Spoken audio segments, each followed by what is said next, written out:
What would you do? Asking for advice in English. Hello, language learners. In today's lesson, we're going to dive into a very important part of English language communication, asking for advice. Specifically, we'll be focusing on the powerful question form, what would you? This is a common way to ask for advice, and it's extremely useful in both casual and formal conversations. To kick things off, let's first understand what we mean by, what would you? This phrase is a way to ask someone what they would do in a hypothetical situation, seeking their advice or opinion. It's often followed by a verb in the base form. For example, what would you do if you were in my situation?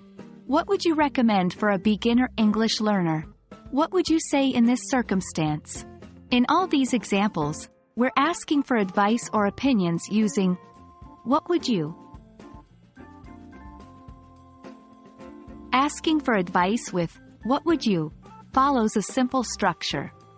Let's break it down. Start with what, follow with the modal verb would.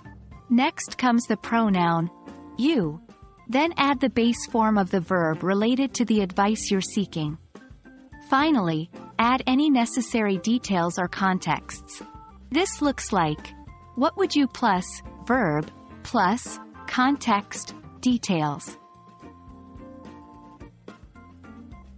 Now, it's time to practice.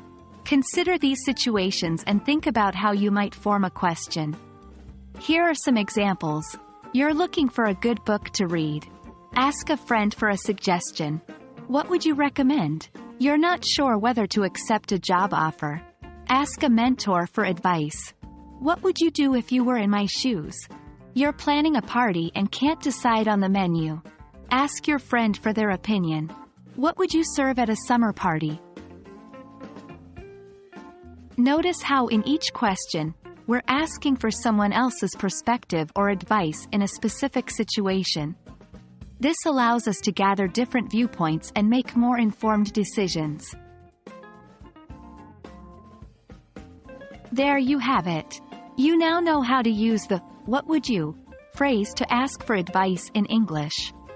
Remember, this is a very versatile question structure that can be used in many contexts. Practice asking these questions, and soon it'll become second nature. We hope you found this video helpful and we can't wait to see you in the next one. Happy language learning!